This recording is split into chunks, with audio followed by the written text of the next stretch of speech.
27 सितंबर 1971 स्नेह की शक्ति द्वारा सत्यता की प्रत्यक्षता। इस समय सभी की स्मृति में व नयनों में क्या है? एक बात है व दो हैं व एक में दो हैं। वो क्या है? एक ही बाप है। आज सभी एक मत और एक ही बात पर हैं। अच्छा, इस समय तो एक बात है, लेकिन वैसे वर्तमान समय स्मृति में व नयनों में सदैव क्या रहता है? सिर्फ घर जाना है, यह याद रहता है। सर्विस करने बिग कैसे जाएंगे? वर्षा भी अपने लिए तो याद रहा, लेकिन दूसरों को भी वर्षा दिलाना है, यह भी तो याद रहना है। हर कदम में स्मृति में बाप की याद और साथ साथ सर्विस व सिर्फ याद रहती है और रहनी चाहिए। चलते फिरते कर्म करते अगर यह स्मृति में रहेगा कि हम हर समय ईश्वरीय सेवा के अर्थ निमित्त हैं, स्थूल कार्य करते भी ईश्वरीय सेवा के निमित्त हैं, यह स्मृति रहने से, सदैव निमित्त समझने से कोई भी ऐसा कर्म नहीं होगा जिससे डिससर्विस हो।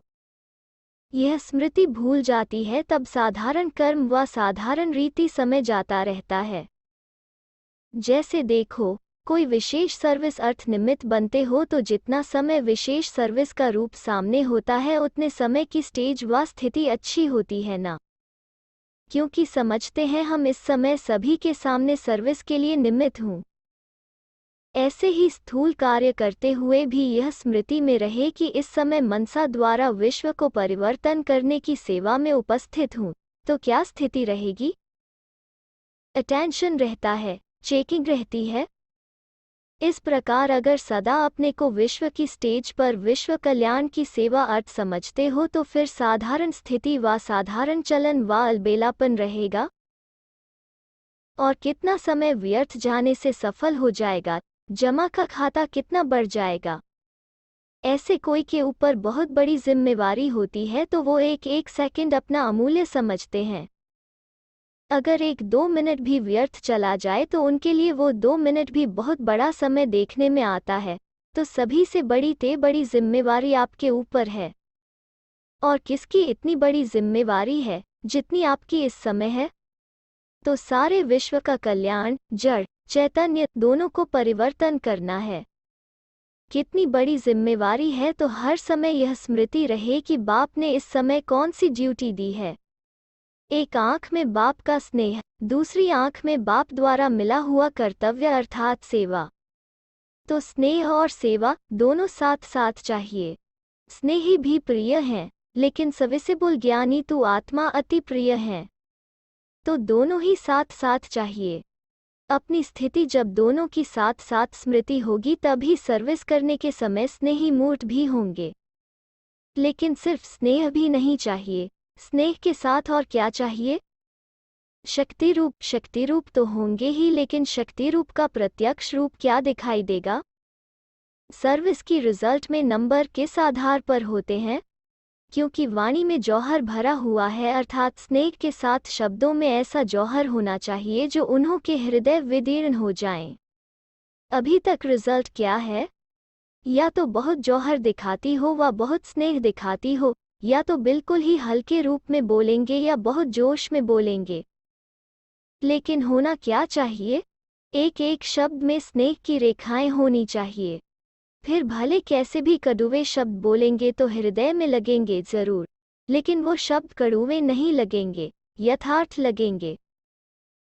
अभी अगर शब्द तेज बोलते हैं तो रूप में भी तेजी का भाव दिखाई देता, जिससे कई लोग यही कहते हैं कि आप लोगों में अभिमान है व अपमान करते हो। लेकिन एक तरफ ठोकते जाओ, दूसरी तरफ साथ साथ स्नेह भी देते जाओ, तो आपके स्नेह की मूर्त से अपना तिरस्कार महसूस नहीं करेंगे, लेकिन यह अनुभव करेंगे कि हम आत्माओं के ऊपर तरस है। तिरस्कार की भावना बदल तरस महसूस करेंगे। तो दोनों साथ साथ चाहिए ना, कहते हैं ना मखमल की जुती लगानी होती है। तो सर्विस के साथ अति तरस भी हो और फिर साथ साथ जो अयथार्थ बातें हैं उनको यथार्थ करने की खुशी भी होनी चाहिए। बातें सभी स्पष्ट देनी है, लेकिन स्नेह के साथ। स्नेह मूर्त होने से उन्हों को जगत माता के रूप का अनुभव होगा। जैसे माँ बच्चे को भले कैसे भी शब्दों में शिक्षा देती है, तो माँ के स्नेह कारण वो शब्द तेज व कड़ुवे महसूस नहीं होते। समझते हैं माँ हमारी स्नेही है, कल्याणकारी है। वैसे ही आप भले कितना भी स्पष्ट शब्दों में बोलेंगे लेकिन वो महसूस नहीं करेंगे। तो ऐसे दोनों स्वरूप के समानता की सर्विस करनी है, तभी सर्विस की सफलता समीप देखेंगे। कहाँ भी जाओ तो निर्भय होकर, सत्यता की शक्ति स्वरूप होकर, ऑलमाइटी गवर्नमेंट के CIED के ऑफिसर होकर उसी नशे से जाओ। इस नशे से बोलो, नशे से देखो। हम अनुचर हैं, इसी स्मृति से यथार्थ को यथार्थ में लाना है। सत्य को प्रसिद्ध करना है, ना कि छिपाना है। लेकिन दोनों रूपों की समानता चाहिए। किसको देखते हो व कुछ सुनते हो तो तरस की भावना से देखते सुनते हो, या सीखने और कॉपी करने के लक्ष्य से सुनते देखते हो? आजकल की जो भी अल्पसुख भोगने वाली आत्माएं प्रकृति दासी के शो में दिखाई देती हैं, उन्हों के शो को देखकर स्थिति क्या रहती है? यह आत्माएं इस तरीके व इस रीति रस्म में प्रकृति दासी के रूप में स्टेज पर प्रख्यात हुई हैं। इसलिए हमें भी ऐसा करना चाहिए व हमें भी इन्हों के प्रमाण अपने में परिवर्तन करना चाहिए। यह संकल्प भी अगर आया तो उनको क्या कहेंगे? क्या दाता के बच्चे भिखारियों की कॉपी करते? आपके आगे कितने भी पॉम्प शो में आने वाली आत्माएं हों लेकिन होवनहार प्रत्यक्ष रूप के भिखारी हैं। इन सभी आत्माओं ने बापदादा के बच्चों से थोड़ी बहुत शक्ति की बूंदों को धारण किया है। आप लोगों के शक्ति की अंजलि लेने से आजकल इस अंजलि के फल प्रकृति दासी के फल रूप में देख रहे हैं। लेकिन अंजलि लेने वाले को देख सागर के बच्चे क्या हो जाते हैं? प्रभावित। यह सभी थोड़े समय में ही आप लोगों के चरणों में झुकने लिए तड़पेंगे, इसलिए स्नेह के साथ सर्विस का जोश भी होना चाहिए। जैसे शुरू में स्नेह भी था और जोश भी था। निर्भय थे, वातावरण व वायुमंडल के आधार से परे, इसलिए एकरस सर्विस का उमंग और जोश था। अभी वायुमंडल व वातावरण देख कहाँ कहाँ अपनी रूपरेखा बदल देते हो। इसलिए सफलता कब कैसे दिखाई देती है? जबकि कलियुग अंत की आत्माएं अपनी सत्यता को प्रसिद्ध करने में निर्भय होकर स्टेज पर आती हैं, तो पुरुषोत्तम संगमयुगी सर्वश्रेष्ठ आत्माएं अपने को सत्य प्रसिद्ध करने में वायुमंडल प्रमाण रूप रेखा क्यों बनाती हैं? आप मास्टर रचयिता हो ना, वो सभी रचना है ना। रचना को मास्टर रचयिता कैसे देखेंगे? जब मास्टर रचता के रूप में स्थित होकर देखेंगे तो फिर यह सभी कौन सा खेल दिखाई देगा? कौन सा दृश्य देखेंगे? जब बारिश पड़ती है तो बारिश के बाद कौन सा दृश्य देखते हैं? मेढक थोड़े से पानी में महसूस ऐसे करते हैं जैसे सागर में हैं। ट्रान ट्रान करते नाचते रहते हैं, लेकिन है वो अल्पकाल सुख का पानी। तो यह मेंढकों की ट्रान ट्रान करने और नाचने कूदने का दृश्य दिखाई देगा। ऐसे महसूस करेंगे कि यह अभी अभी अल्पकाल के सुख में फूलते हुए गए कि गए। तो मास्टर रचयिता की स्टेज पर ठहरने से ऐसा दृश्य दिखाई देगा। कोई सार नहीं दिखाई देगा, बिगर अर्थ बोल दिखाई देंगे। तो सत्यता को प्रसिद्ध करने की हिम्मत और उल्लास आता है।